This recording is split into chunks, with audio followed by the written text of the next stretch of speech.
हमने तो गांधी को तस्वीरों में ही देखा है। आपकी गांधी जी के साथ की क्या स्मृतियाँ रही हैं? क्योंकि आपने तो उन्हें सदैव देखा है, उन्हें छुआ है, उनसे बात की होगी, क्या स्मृतियाँ हैं आपकी? पार्टीशन आने वाला था, आज़ादी, तो इसलिए सब लोग उनसे मिलना चाहते थे, लेकिन कम समय के लिए जब बातचीत होती थी तो उनसे मुझे बहुत ही प्यार मिला और मेरे बहुत ही प्यारे दादा थे वो। क्या वाकई देश में ये उस वक्त बातचीत होती थी कि पटेल साहब को प्रधानमंत्री बनना चाहिए, नेहरू को नहीं? और क्या गांधी बीच में पड़े, इस वजह से नेहरू प्रधानमंत्री बन पाए और पटेल को उनकी दावेदारी नहीं मिली? अगर उसका ऐसा आजकल जो प्रोपेगेंडा होता है कि सरदार पटेल को हटा करके जवाहरलाल नेहरू को गांधी जी ने थोप दिया, 1% भी सत्य होता तो उस समय 1946-1947 में कहीं न कहीं कोई तो विरोध होता, कोई विरोध होता, अखबार में कोई बात करता है, एक छोटी सी सभा होती, बड़ी सी सभा होती, प्रोटेस्ट होती, एक भी वहाँ से उठा करके कोई बता दे। महात्मा गांधी के ब्रह्मचर्य के प्रयोगों पर बहुत सारी अलग अलग टीका टिप्पणियाँ होती हैं। मैं आपसे समझना चाहता हूँ कि गांधी उस वक्त क्या सोच रहे थे जब ये प्रयोग वो कर रहे थे? हर एक का हक है कि वो विचार रखे, लेकिन उसमें अगर कोई पाप होता तो जो गांधी जी के इतने सारे दुश्मन थे उनमें से कोई न कोई तो निकल के कहता कि देखो ये गांधी ने किया।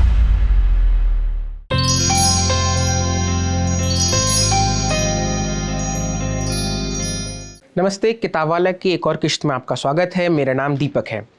किताबवाला में हम अक्सर इस नियम को फॉलो करते हैं कि हम एक किताब पढ़ते हैं और उसके लेखक को हम आमंत्रित करते हैं ताकि उस किताब पर और उसके इतर भी हम उससे चर्चा कर सकें। इस बार इस नियम को धता बताने का वक्त आ गया है, क्योंकि जब मैं इस इंटरव्यू की तैयारी कर रहा था तो मुझे रिसर्च के दौरान या पढ़ते हुए भी समझ नहीं आ रहा था कि कौन सा सिरा पकड़ूं और कौन सा छोड़ूं। मेरे साथ मुझे बहुत सम्मान महसूस हो रहा है कि मेरे साथ इस इंटरव्यू में राजमोहन गांधी जी भी हैं। बहुत शुक्रिया, आपने हमें समय दिया। हम राजमोहन गांधी जी के जीवन में जो उन्होंने गांधी पर किताबें लिखी हैं, मसलन द बोटमैन लिखी है, मसलन वाई गांधी स्टिल मैटर्स पर तो बात करेंगे ही। हम पटेल पर, सी राजगोपालाचारी साहब पर, और जो दो उनके बड़े वॉल्यूमिनस अकाउंट्स हैं, चाहे वो पंजाब के इतिहास पर हो, चाहे वो साउथर्न इंडिया के इतिहास पर हो जो 17वीं सेंचुरी से शुरू होता है, उस पर हम थोड़े तफसील से बात करेंगे। और उसके बाद हम मॉडर्न इंडिया की जो डिबेट्स रही हैं कि पटेल को नहीं चुना गांधी ने, क्या ऐसा वाकई हुआ था, जिन्ना कार्ड क्या था, इस सब पर जो मॉडर्न हमारे बीच में बहस चलती है, बार बार विवाद होते हैं व्हाट्सएप ग्रुप पर, उस सब पर आएंगे।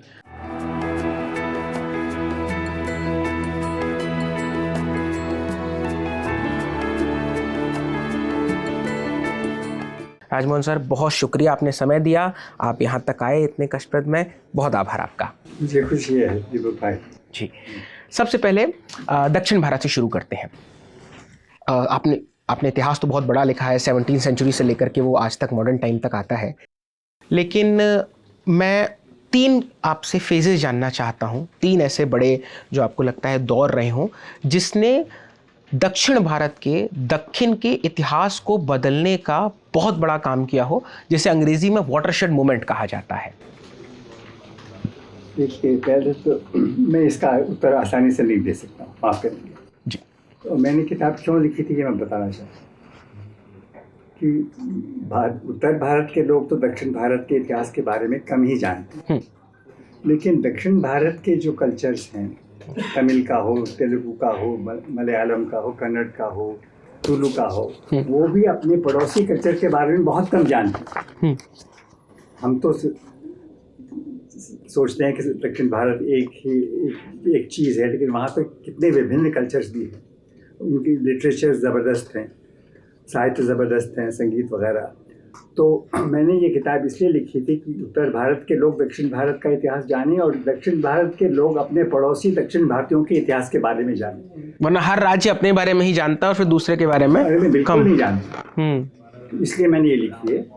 और ये 17वीं सदी से मैंने इसलिए शुरू किया कि उस समय यूरोप के लोग दक्षिण भारत में काफ़ी व्यापार की वजह से आ रहे थे। व्यापार के, और हाँ, और पहले तो पुर्तगीज़ आए और फिर डच आए, अंग्रेज़ आए, फ्रेंच आए, और वहाँ जो यूरोप में संघर्ष हो रहा था इंग्लैंड और फ्रांस के बीच, उसका भी इम्पैक्ट हो रहा था दक्षिण भारत में।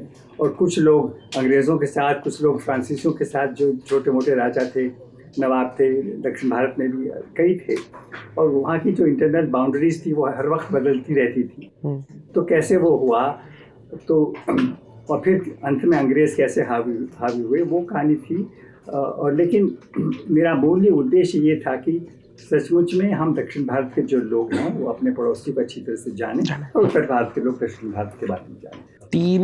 लेकिन अगर जैसे दक्षिण भारत को जो हम देखते हैं, और आपने उसकी किताब के इंट्रोडक्शन में लिखा भी है कि वो अलग अलग भाषाओं का, चाहे वो मलयालम हो, चाहे वो तेलुगु हो, चाहे वो कन्नड़ हो, चाहे वो तमिल हो, उन भाषाओं के अलावा और भाषाओं का भी है।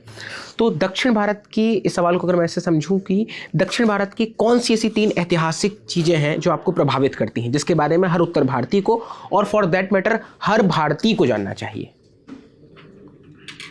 देखिए, एक तो ये है कि हमारे दक्षिण भारत में भी ये हुआ जो बाकी भारत में भी हुआ कि जो हमारे छोटे मोटे राजा या नवाब थे वो एक दूसरे से लड़ते रहे और समझौता नहीं कम कर पाए, इसलिए हमारी जो आज़ादी थी वो छीन ली गई। तो पहले पुर्तगीज़ ने छीनी, डच ने छीनी, फिर अंग्रेज़ों ने। और सबसे जो मुख्य चीज़ जो हम सीख सकते हैं इस इतिहास से कि हम अपने पड़ोसी हिंदुस्तानियों से, भारतीय लोगों से हम दोस्ती निभा नहीं पाए, इसलिए हमारी हार हुई और हमने औरों से दोस्ती करके अपने भारतीय पड़ोसी को हराया। ये है असली निष्कर्ष जो निकलता। ये इतिहास को देखने का एक तरीके से नहीं, इतिहास ये हमें दिखाता है, हमें ये बताता है कि हमने अपने पड़ोसी की मदद नहीं की, उसको हराने के लिए हमने अंग्रेज़ों की मदद ली, फ्रांसीसियों की मदद ली, और इसलिए हमारी आज़ादी छीन ली। हम चाहते थे कि हमारा राज्य बढ़ता रहे और अंत में हमारा राज्य ही चला गया। क्योंकि हमने जिसकी मदद ली वो हमको खा गया। और बस पड़ोसी को हराने के लिए हमने बहुत ही दूर का जो आदमी था उसकी मदद की। अच्छा, और जब आप पंजाब लिख रहे थे, जैसे आपने साउथर्न इंडिया वाली जो किताब लिखी, आपने उसमें एक्सप्लेन किया। देखिए, उसमें कहानियाँ तो बहुत हैं। टीपू की कहानी है, हैदर की कहानी है, ट्रैवनकोर कैसे बना उसकी कहानी है, कैसे पटेल आए हैं, बहस हुई है, पूरी यात्रा है। हाँ जी। तो नहीं, वो तो बात की बात है। तो और फिर आंध्र का जो सवाल है, वहाँ भी बहुत बड़े संघर्ष हुए। और तेलुगु बोलने वाले तो आंध्र में थे, लेकिन हैदराबाद में भी थे। हैदराबाद तब तक बन चुका था, तो तेलुगु वाले इधर थे। जो मद्रास प्रेसिडेंसी एक अंग्रेज़ों ने बनाया, वहाँ रहते थे। फिर निज़ाम वाले हैदराबाद में भी थे। बाद में एक आंध्र बना और फिर बट गया बाद में लिंग्विस्टिक। तो कई कहानियाँ तो बहुत हैं, लेकिन अगर हम कोई सबक सीखना चाहते तो मैंने बता दिया, पड़ोसी से दोस्ती करो। यही सबक पंजाब जाकर कैसा हो जाता है? मसलन पंजाब में, एक तो मैं इस बात में इंटरेस्टेड हूँ जानने में कि आप जब पंजाब का इतिहास लिख रहे हैं, जैसे आपने साउथर्न इंडिया का जब आपने लिखा तो आपने वो 17वीं सेंचुरी शुरू किया, 16 वाले जो पूरा टाइम पीरियड है। जब आप पंजाब पहुँचते हैं तो वो औरंगजेब से क्यों शुरू होता है? औरंगजेब की हत्या के बाद, मतलब औरंगजेब 1707 के आसपास से आप शुरू करते हैं। 1707 से 1947 की कहानी है, 240 साल की है जी। 1707 से मैं क्यों शुरू करता हूँ? क्योंकि औरंगजेब जब उसका निधन हुआ 1707 में, तब से फिर मुगल एम्पायर कमज़ोर होता गया। पूरे भारत में कमज़ोर हुआ, पंजाब में भी कमज़ोर हुआ। पंजाब में मुगल का जो कंट्रोल था वो फिसल गया। हाँ, 1857 में किस तरह से बहादुर शाह जफर की कितनी सल्तनत बची थी वो जग जाहिर बात है। 1857 तो बहुत बाद में आता है। 1707 तो मेरा पहला एक प्रश्न था ये पंजाब के इतिहास लिखने में कि जब मुगल कंट्रोल कम होता गया पंजाब में, तो जो वैक्यूम बना, तो वो किसने वो वैक्यूम पूरा किया? जो पूरा पंजाब था। हम जब पंजाब की बात करते हैं तो हम सोचते हैं कि चंडीगढ़ और अमृतसर और जालंधर और लुधियाना, लेकिन उस समय तो बहुत विशाल पंजाब था, बहुत ही विशाल पंजाब, अनडिवाइडेड पंजाब जिसे कहते हैं। लाहौर था और मुल्तान था, रावलपिंडी और वगैरह वगैरह। तो सवाल ये आता है कि जब मुग़ल एम्पायर कमज़ोर हो गया, एक वैक्यूम हुआ अंग्रेज़ों के आने से बहुत पहले, तो किसने वैक्यूम फिल किया? वहाँ एक मुस्लिम मेजॉरिटी थी पूरे पंजाब में। बाबर से पहले भी बहुत सालों से पंजाब, पूरे पंजाब को अगर हम देखें, अनडिवाइडेड पंजाब, तो उसमें मुस्लिम मेजॉरिटी थी, उसके बाद हिंदू थे, उसके तीसरा नंबर सिखों का था। लेकिन ये अजीब बात ये है समझने की कि जब वैक्यूम आया तो उसे फिल किसने किया? सिखों ने किया। न मुसलमानों ने किया, न हिंदुओं ने किया, लेकिन सिखों ने किया। तो ये क्यों हुआ, ये एक मेरा प्रश्न था। उसका रिसर्च करके मैंने उसका उत्तर अपनी किताब में लिखा है। फिर जब सिख आए, रंजीत सिंह के बारे में तो सब लोग जानते हैं। रंजीत सिंह ने तो अपना एम्पायर काफ़ी फैलाया, कश्मीर में तक गए और फ्रंटियर पर अफगानिस्तान तक पहुंचने की कोशिश की वगैरह। लेकिन जैसे ही उनका देहांत हुआ तो जो रिबेलियन और रिवोल्ट और डिविजन्स और आपस में झगड़े सिखों में हुए, वो भी काफ़ी शर्मनाक चीज़ है। और लेकिन फिर भी इतनी उनकी आपस में झगड़े होते हुए भी जब अंग्रेज़ों से 1844 और 1849 में लड़ाई हुई तो सिखों ने लगभग अंग्रेज़ों को हरा दिया। अच्छा। लेकिन अंग्रेज़ जीत गए और हावी हो गए। वो भी एक समझने वाला इतिहास है। और उसके बाद फिर कैसे अंग्रेज़ों ने वहाँ पंजाब में काम किया, फिर पार्टीशन क्यों हुआ, कैसे हुआ, वो भी एक बहुत बड़ा सवाल मेरी पंजाब की कहानी ना था। आपने जहाँ पर पंजाब की किताब पूरी की है 1947, उसी साल से हम अपनी आगे की बातचीत को लेकर जाते हैं। 1947 पार्टीशन। आपका काम जो मॉडर्न इंडिया पर है, चाहे वो राजगोपालाचारी साहब के बारे में लिखना हो, चाहे पटेल पर लिखना हो, चाहे गांधी जी पर लिखना हो, 3-4 मिथ्स हैं या 3-4 ऐसी चर्चाएं होती हैं बार बार, जिसे कई लोग मिथ की शक्ल में कहते हैं और कई लोग उसे कहते हैं कि साहब ये बहस का मुद्दा है अभी तक। एक भी वेब सीरीज़ आई OTT पर, एक प्लेटफॉर्म पर, फ्रीडम एट मिडनाइट, जिसमें ये चर्चा हुई कि ये सारे जो प्रांत थे भारत के उस वक्त में, उन प्रांतों ने ये पूरा वोट दिया था, समर्थन किया था कि पटेल साहब को प्रधानमंत्री बनना चाहिए। लेकिन गांधी बीच में आते हैं और जैसा उन्होंने 1939 में त्रिपुरी सेशन में पटाभी सीतारामैया और सुभाष चंद्र बोस के साथ किया था, ठीक वो वैसा करते हैं और वो पटेल के कंधे पर हाथ रखकर कहते हैं कि तुम अपनी दावेदारी पीछे खींच लो। क्या वाकई देश में ये उस वक्त बातचीत होती थी कि पटेल साहब को प्रधानमंत्री बनना चाहिए, नेहरू को नहीं? और क्या गांधी बीच में पड़े इस वजह से नेहरू प्रधानमंत्री बन पाए और पटेल को उनकी दावेदारी नहीं मिली? 1942 में क्विट इंडिया मूवमेंट हुआ। ठीक। 1944 में गांधी जी रिहा हुए। 1945 में नेहरू, पटेल, मौलाना आज़ाद, गोविंद वल्लभ पंत, बाकी और जो नेता थे, आचार्य कृपलानी, वो रिहा हुए। 1945 और 46 में प्रोविंशियल इलेक्शंस हुए और स्टेट्स में कुछ सरकारें बनी। भारत की आज़ादी का समय कोई तारीख नहीं आई थी और कोई फैसला नहीं हुआ था कि भारत आज़ाद होने वाला है। तो 1946 में अप्रैल के महीने में मौलाना आज़ाद का टर्म ख़त्म हुआ। वो प्रेसिडेंट थे, नए कांग्रेस प्रेसिडेंट की ज़रूरत थी। आज़ादी का सवाल नहीं था, प्राइम मिनिस्टरशिप का सवाल नहीं था, कौन अगला कांग्रेस का प्रेसिडेंट बनेगा, अध्यक्ष पर बहस थी। कांग्रेस का अध्यक्ष कौन बनेगा, उस पर वोटिंग होनी थी।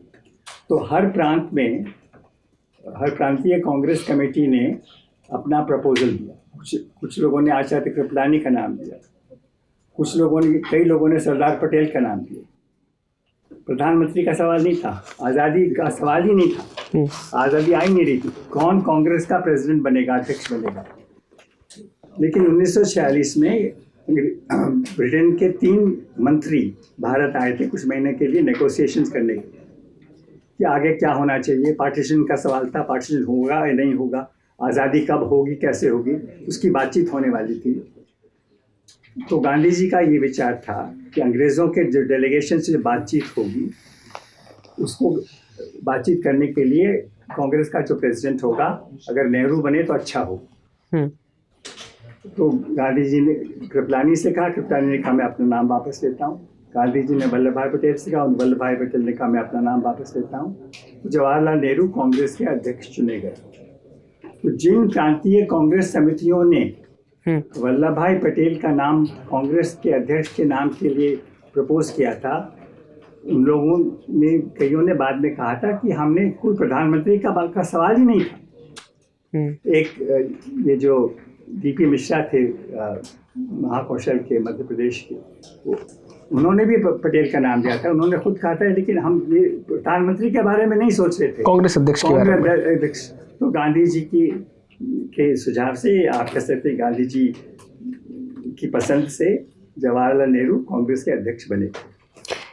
आलोचक बार बार एक बात पर ध्यान दिलाते हैं कि उस वक्त जब ये बहस चल रही थी 40 के दशक के उत्तरार्ध में, तो ये बहुत स्पष्ट था कि जो कांग्रेस के अध्यक्ष होंगे देश की सदारत भी उन्हीं के माथे पड़ जाएगी। कैसे मालूम था उनको?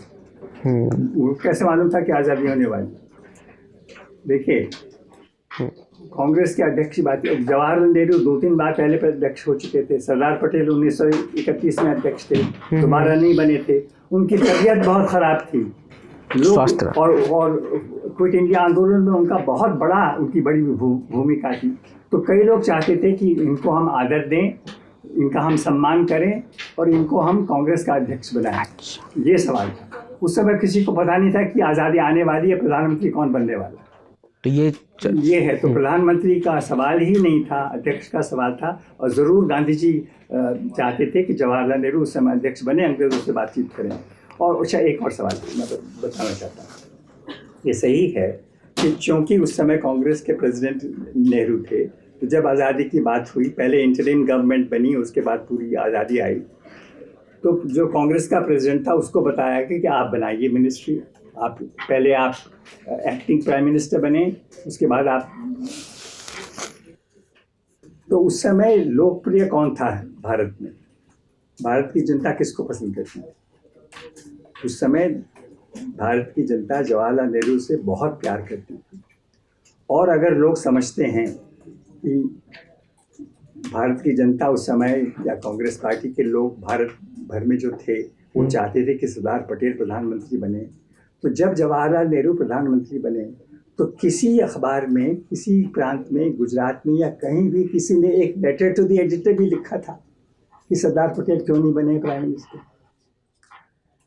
अगर उसका ऐसा आजकल जो प्रोपेगेंडा होता है कि सरदार पटेल को हटा करके जवाहरलाल नेहरू को गांधी जी ने थोप दिया, अगर ऐसा उसमें 1% भी सत्य होता तो उस समय 1946-1947 में कहीं न कहीं कोई तो विरोध होता, अखबार में कोई बात करता है, छोटी सी सभा होती, बड़ी सी सभा होती, प्रोटेस्ट होती, लेटर टू द एडिटर होता, संपादकीय होता, एक भी वहाँ से उठा करके कोई बता दे।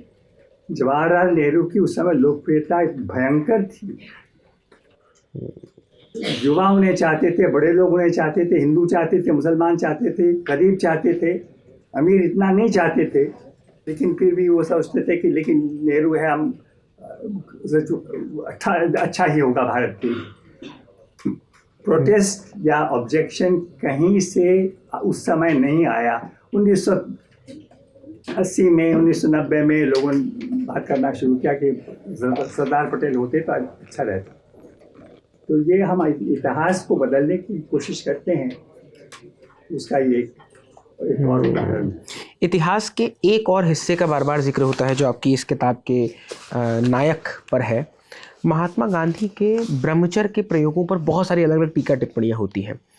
मैं आपसे समझना चाहता हूँ कि गांधी उस वक्त क्या सोच रहे थे जब ये प्रयोग वो कर रहे थे, उनकी समझ पहले स्पष्ट हो दर्शकों के सामने। देखिए, उसकी समझ तो लोग अपने रिसर्च से करें तो अच्छा होगा। मैंने ज़रूर रिसर्च की है, मैंने कई किताबों में उसके बारे में खुली तौर से लिखा है और कईयों ने लिखा है। प्यारेलाल नायर की जो गांधी जी के सचिव थे, उनके साथ रहे थे, जो बंगाल वगैरह में 46-47 में जब ये ब्रह्मचर्य का एक्सपेरिमेंट हो रहा था, उनके साथ थे। उन्होंने जो किताब लिखी है उसमें पूरे डिटेल में सब कुछ लिखा है। लोग अपना रिसर्च के बाद देखिए, गांधी जी के बहुत दुश्मन थे उस समय, आज बहुत ही हैं, उस समय भी बहुत थे। अंग्रेज उनके दुश्मन थे, मुस्लिम लीग उनके दुश्मन थे, हिंदू महासभा आरएसएस उनके दुश्मन थे। हर पक्ष को ये लगता था कि गांधी दूसरे पक्ष के हैं। नहीं, उस समय भी बहुत सारे दुश्मन थे।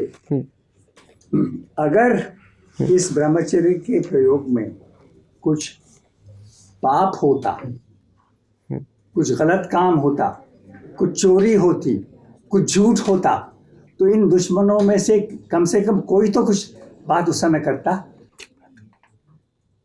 किसने की? किसी ने नहीं की।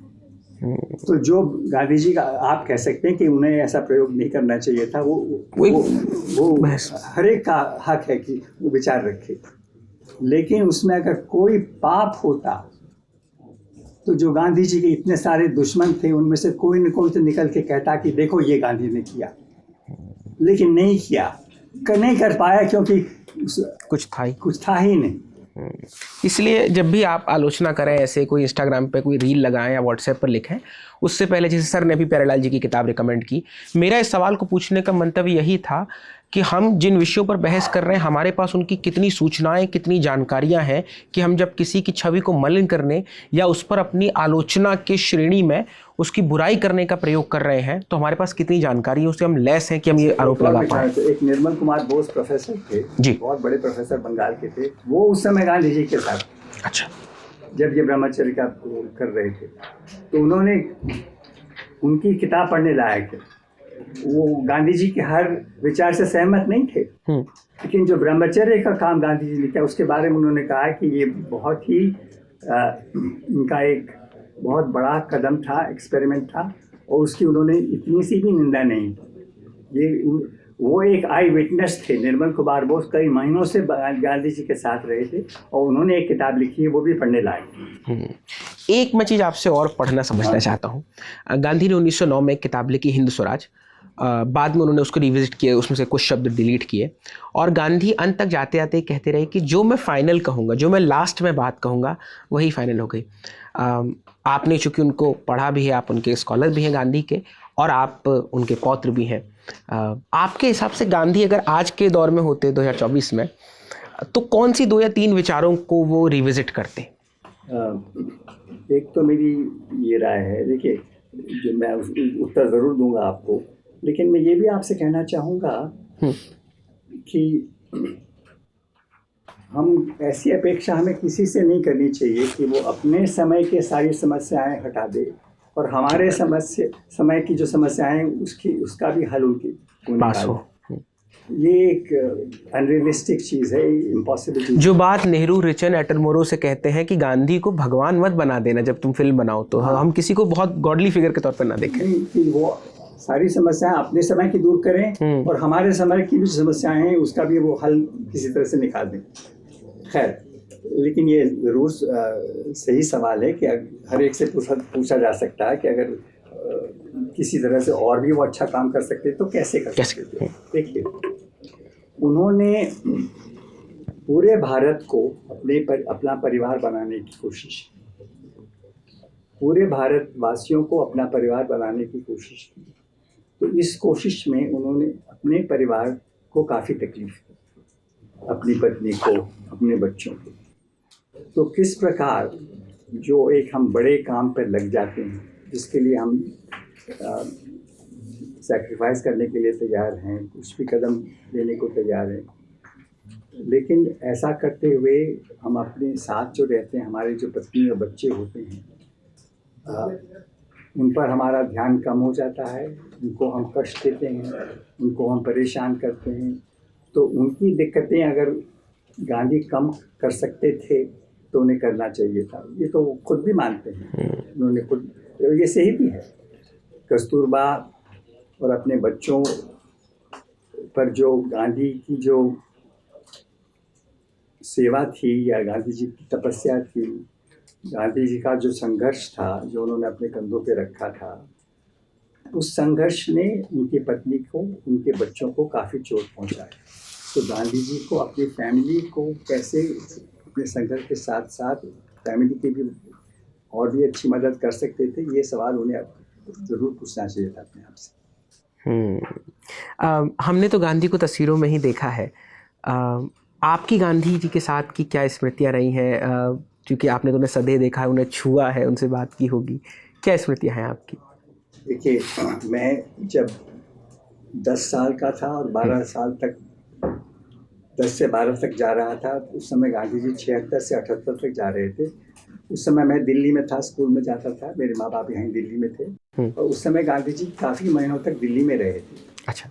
आते जाते रहते थे, तो उनके साथ रहने का, मिलने का, बातचीत करने का मुझे बहुत मौका जब मैं 10 से 12 तक जा रहा था, वो 76 से 78 तक कई बार मेरी उनसे मुलाकात हुई, तो मुझे तो बहुत स्नेह मिला उनसे। अच्छा। बहुत ही प्यार मिला, लेकिन ये नहीं कि लंबी समय तक बातचीत हुई। वो तो पूरे भारत को अपने परिवार समझते थे। व्यस्तताएं और 46, 47, 48 में पार्टीशन आने वाला ड्रामेटिक इवेंट्स, आज़ादी, तो इसलिए सब लोग उनसे मिलना चाहते थे। लेकिन कम समय के लिए जब बातचीत होती थी तो उनसे मुझे बहुत ही प्यार मिला, और मेरे बहुत ही प्यारे दादा थे जी। हमने गांधी की यात्रा को देखा है आपकी किताबों के दौरान पढ़ते हुए। हम एक चीज़ को थोड़ा और समझना चाहते हैं, जो इन दिनों विवाद चलता है आजकल बार बार में कि हमारा क्या स्टैंड होना चाहिए क्या विषय पर। इजराइल फ़लस्तीन को लेकर के गांधी के क्या विचार थे सर? थोड़ा और उसको स्पष्ट हम चाहते हैं कि इसमें से डस्ट सेटल हो जाए। गांधी जी तो ज़रूर कहते थे कि पैलेस्टाइन के लोग तो वहाँ बहुत सदियों से थे। जूस इजराइल के भी काफ़ी थे, लेकिन वो बहुत माइनॉरिटी में थे, बहुत छोटे थे। ज़्यादा अरब थे जो पैलेस्टीनियन लोग थे, वो उस इलाके में उनका था। तो जब ये विचार आया कि एक जूइश स्टेट वहाँ बनाया जाए, तो गांधी जी को इतना अच्छा नहीं लगा। अच्छा। उन्होंने स्पष्ट शब्दों में कहा कि अगर यूरोप के लोगों ने जूस को सताया है, तो यूरोप के लोगों का धर्म है कि वो अपनी जगह जूस को अच्छी तरह से रखें, आदर से रखें। तो ज़बरदस्ती जूस को अपने बंदूक या बम के आधार पर एक अरब पैलेस्टीनियों को हटा करके वहाँ एक नया देश बनाए, तो ये गांधी जी को बिल्कुल पसंद नहीं था। लेकिन गांधी जी ज़रूर चाहते थे कि जूस और अरब्स एक दूसरे से पड़ोसी हैं, मदद से रहें, एक दूसरे के साथ आदर से रहें। लेकिन ज़बरदस्ती इजराइल बनाने के गांधी जी ने सख्त विरोध किया। इस बातचीत के बिल्कुल उत्तरार्ध में हम लोग आ रहे हैं। मैं पटेल की आपकी किताब पर जो मैंने बहुत अनुशासनपूर्वक पढ़ी थी 10 से 2 बरस पहले, उसमें एक किस्सा है कि जब वो पटेल जी के नाम पर ऑफर लेटर आया उनको विदेश पढ़ने के लिए, और उन्होंने अवसर अपने भाई को दे दिया था। उस किस्से के बारे में जरा आप हमें बताएं। देखिए, वल्लभ भाई पटेल का पूरा नाम था वल्लभ भाई झवेर भाई पटेल, उनके पिताजी वीजे पटेल। उनके बड़े भाई का नाम था विठल भाई झवेर भाई पटेल, वो भी वीजे पटेल थे। तो वल्लभ भाई पटेल जो छोटे भाई थे, अपने बड़े भाई के साथ दोनों एक ही शहर में, बोरसद नाम का शहर है गुजरात में, वहाँ वकालत कर रहे थे। अच्छा। वल्लभ भाई पटेल ने बहुत मेहनत से कुछ पैसे बचाए। उन्होंने अपना पासपोर्ट बनवाया, अपनी टिकट खरीदी, और एक कंपनी थी थॉमस कुक एंड सन, उस कंपनी ने वीजे पटेल बोरसद के नाम पर पासपोर्ट भेजा, टिकट भेजा। लेकिन पोस्टमैन ने वो बड़े भाई के घर में पहुंचा दिया, वो भी वीजे पटेल थे। करेक्ट। तो बड़े भाई ने कहा कि ये पासपोर्ट है और ये टिकट है, मैं बड़ा भाई हूँ, मैं पहले जाऊँगा, अगर तुम पहले जाओगे तो मुझे बहुत सोसाइटी में मेरा बदनाम होगा, तो मुझे जाने दो। तो वल्लभ भाई पटेल ने कहा तुम जाओ। वल्लभ भाई पटेल ने उन्हें टिकट दी। उन्होंने वल्लभ भाई पटेल, विठल भाई पटेल की पत्नी की देखभाल का भी इंतजाम किया, जो भारत में रही थी, जो पैसे बचे होते, और लंदन में पैसे भेजे विठल भाई पटेल को। विठल भाई पटेल 2 साल के बाद आए, बहुत सफलता उन्होंने प्राप्त की और बहुत बड़े, उसके बाद में बड़े वो नेता भी बने। उसके कुछ साल बाद वल्लभ भाई पटेल खुद भी गए। लेकिन ये वल्लभ भाई पटेल ने, ये उनका चरित्र इस प्रकार था कि किसी और को मौका देने के लिए इतनी भी हिचक उनमें नहीं थी। और वो जो पैसे अपने सपने से बचा कर रख रखे, अपने पूरे सपने को वो अपने बड़े भाई के खर्च के लिए दिए। एक आपकी अंतिम किताब पर बात करना चाहता हूँ, 1999 की रिवेंज एंड रिकन्सिलिएशन के नाम पर। रिकन्सिलिएशन में, सुलह पर, मैं थोड़ा नेगोशिएशन के टर्म्स पर आपसे कुछ बातचीत करना चाहता हूँ। सुलह के जो समझौता जो होता है, उसके क्या 3 एक सिद्धांत होने चाहिए? मसलन क्या पुराने पास्ट को, थोड़ा फिलोसफिकल दार्शनिक लेवल पर हम जा रहे हैं, क्या जो कुछ पास्ट की गलतियां हुई हैं, चूँकि वो उगड़ेंगी तो उस पर बहुत ज़्यादा परेशानी होगी। ये हम देखते हैं कास्ट के नाम पर जो हमारे समस्याएं होती हैं, ये हम देखते हैं हमारे यहाँ पर जो हिंदू मुस्लिम के जो इश्यूज़ हैं। सुलह के तरीके क्या हो सकते हैं कि आप अपने पास्ट के साथ एक्सेप्ट भी कर पाएँ, जो कि अफ्रीका में बहुत बेहतर तरीके से हुआ, हमारे यहाँ नहीं हो पाया, और हम आगे का रास्ता बना पाए, कोई खटास बिना किसी कड़वाहट के। हाँ, देखिए, रिकन्सिलिएशन में एक शब्द ज़रूरी है जो अंग्रेज़ी में उसे कहते हैं एक्सेप्टेंस। जब स्वामी विवेकानंद गए थे 1893 में शिकागो वर्ल्ड रिलीजन्स, तो उन्होंने क्या कहा था कि हिंदुइज्म की सबसे बड़ी चीज़ क्या है कि एक्सेप्टेंस, कि हम स्वीकार करते हैं कि उसका होना, उसका रहना अच्छी चीज़ है। तो रिकन्सिलिएशन में एक जो हमें समझना चाहिए कि जिससे हमारी दुश्मनी है, गुस्सा है, हमें कुछ दिक्कत है, लेकिन उसको भी इस ज़मीन में रहने का अधिकार है, जैसा मुझे अधिकार है। एक्सेप्टेंस एक ज़रूरी चीज़ है। और दूसरा तो खैर ये है ही कि अगर हमने सचमुच गलती की है तो वो हम कबूल करें, और अगर हमने कुछ चुराया है तो पैसा वापस करें, हमने ज़मीन छीनी है तो ज़मीन वापस करें। तो इसमें न्याय भी बहुत, इंसाफ भी बहुत ज़रूरी है। एक्सेप्टेंस भी ज़रूरी है, इंसाफ ज़रूरी है, और सबसे बड़ी चीज़ ये है कि दूसरे की बात सुन तो लो, वो कहना क्या चाहता है, मत मानो पर कम से कम सुन तो लो उसकी बात। क्योंकि हम बिना सुने हमें तो लगता है कि ये सही है, ये कुछ भी कहे, आए कोई इसमें कोई आए ना आए तो कोई फ़र्क नहीं पड़ता है, ये होना चाहिए। लेकिन शांत बैठ करके अच्छी तरह से खुले मन से उसकी बात हम सुन तो लें। एक चीज़ मैं आपसे और सुनना चाहता हूँ। 2000 के जो इस दशक में जो सेकंड डिकेड था, उसमें आपने राजनीतिक प्रयोग भी किया था। How was your experience? देखिए, कैसा था आपको दौर? अपने लोकसभा चुनावों में हर वक्त हारा हूँ ये मेरा अनुभव है जी। लेकिन मुझे उससे बहुत निराशा नहीं हुई। और मैंने 4 इलेक्शन लड़े हैं। एक मैंने गलती से लड़ा, वो लड़ना नहीं चाहिए। कौन सा? एक मैंने गुजरात में लड़ा था 1991 में। अच्छा। उसके बारे में अच्छा है कि लोगों को ज़्यादा जानकारी भी नहीं है क्योंकि वो बिल्कुल एक फिजूल का इलेक्शन मैंने लड़ा था।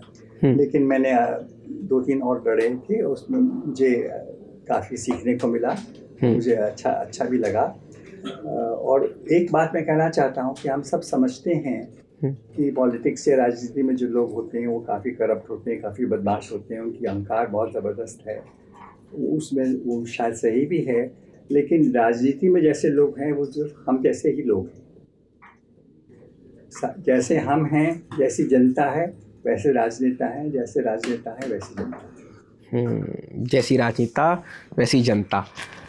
हम 1947 के बाद वाले पार्टीशन पर आएंगे, पर पंजाब पर हम थोड़ी देर और खर्च करना चाहते हैं। जैसे आपने भी बताया कि औरंगजेब की डेथ के बाद से कैसे उसमें पंजाब को आपने हिस्ट्री ट्रेस की है, 240 सालों का आपने इतिहास लिखा है।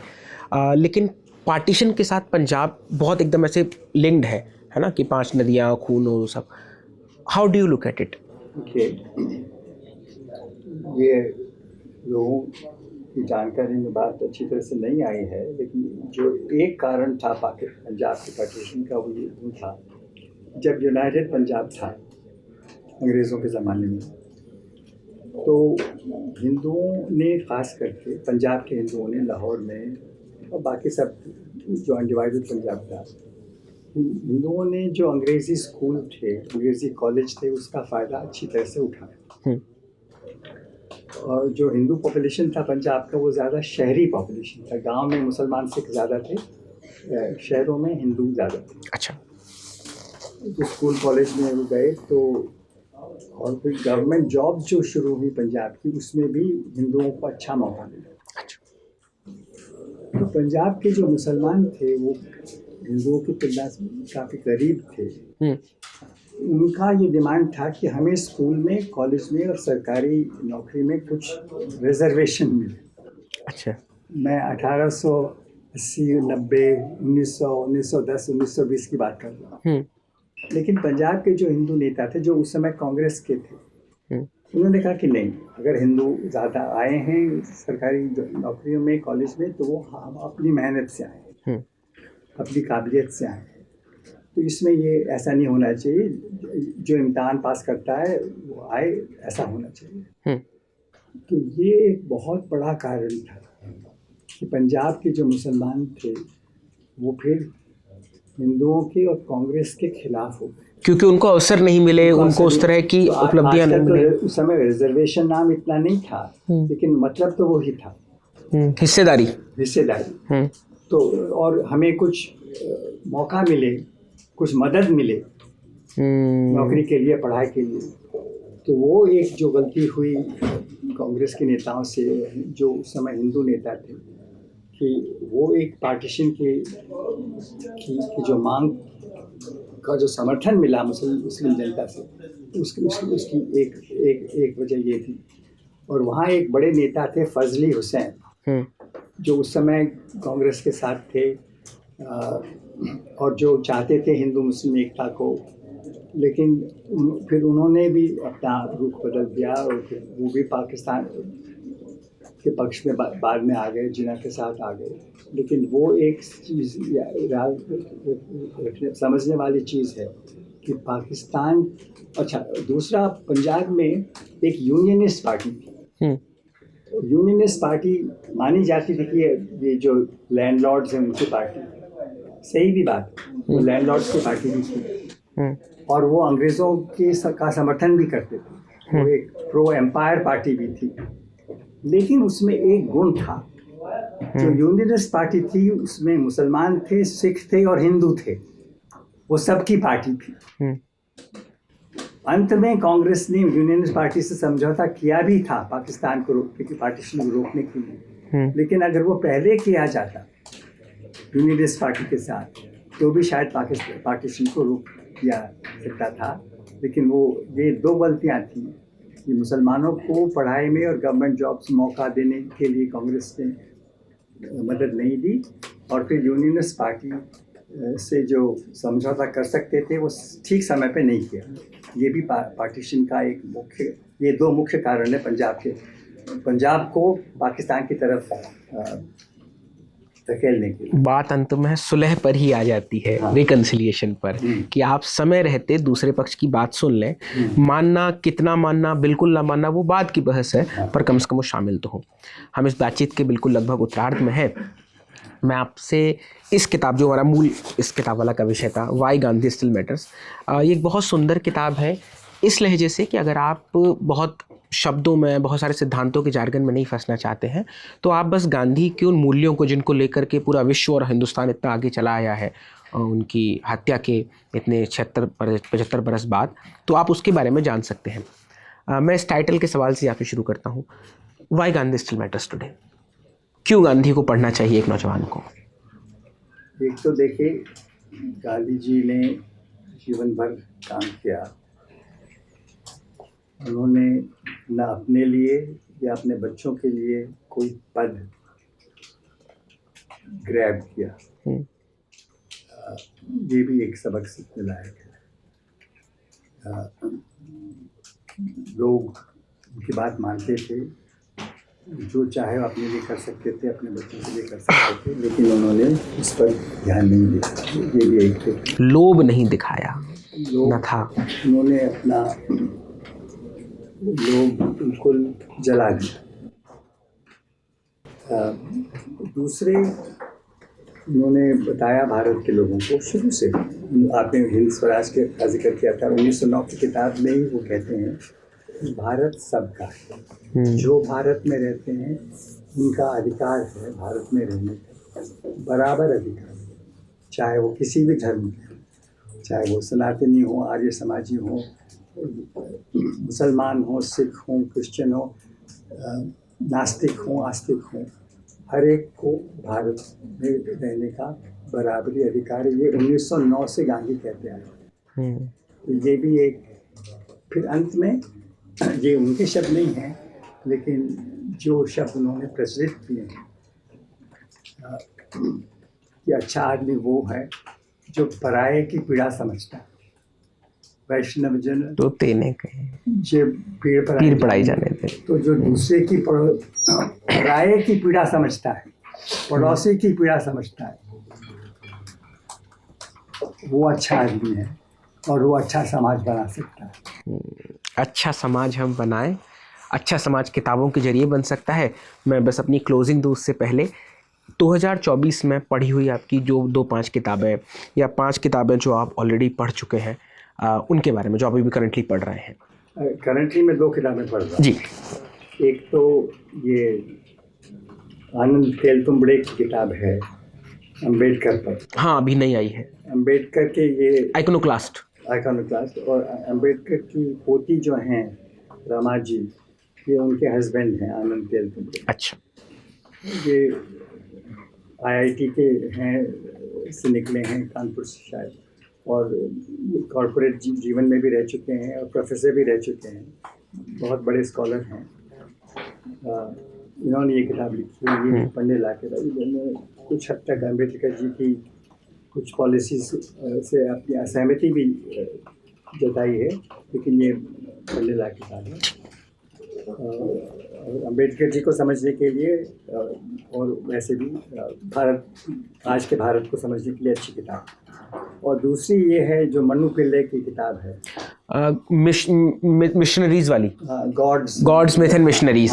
और बहुत मोटी किताब है वो। मोटी किताब है। और हिंदुइज्म जो आज जिसे हम हिंदुइज्म कहते हैं, वो कैसे कंस्ट्रक्ट हुआ, कैसे बना, ये भी एक पढ़ने लायक किताब है। ये 2 रिकमेंडेशंस हैं आपकी तरफ से। हमारी सलाह क्या है? हमारी सलाह ये है कि हम बचपन में कुछ एक जगहों पर रहते हैं जहाँ हम विस्तार पाते हैं, जहाँ जाकर के हम सुकून पाते हैं। उन सुकून की जगहों से हम अपने जीवन में अलग अलग चीज़ों के दाखिल होने के बाद बहुत नहीं लौट पाते हैं। किताबें ठीक वैसी ही जगह है जिसका हम अपने जीवन में थोड़ा विस्तार दे सकते हैं। उस स्लैम बुक को याद कीजिए, उस पोइट्री कविता को याद कीजिए जिसको आप याद करके होमवर्क से थोड़ी देर पहले सांसत पा लेते थे। किताबें और किताबों का सिलसिला यूं ही चलता रहेगा। इस बातचीत में आपको कई सवाल बहुत ही उठे हुए और बहुत ही उभरे हुए लग सकते हैं कि मान लीजिए बहुत सिंपल सवाल थे। उसका आशय ये था कि अगर हम किसी भी स्पेसिफिक डिटेल पर फोकस करते तो उस सवाल का कंटेक्स्ट तो स्पष्ट होता, लेकिन उस पूरी घटना को हम नहीं समझ पाते। इसलिए हमने एक पूरा एम्बिट के साथ उस सवाल को रखा कि सर इस सवाल में जो भी अपना इनपुट देना चाहें, और ताकि हम हमारे बारे में हम उसके बारे में बेहतर कर सकें। किताबवाला में बातचीत यूँ ही चलती रहेगी। आपको आज का किताबवाला कैसा लगा? आगे किन किताबवाला पर आप किन किताबों पर चर्चा चाहते हैं हमें ज़रूर बताइएगा। इस बातचीत को रिकॉर्ड किया था मोहन और मयंक ने। मेरा नाम था दीपक। Thank you.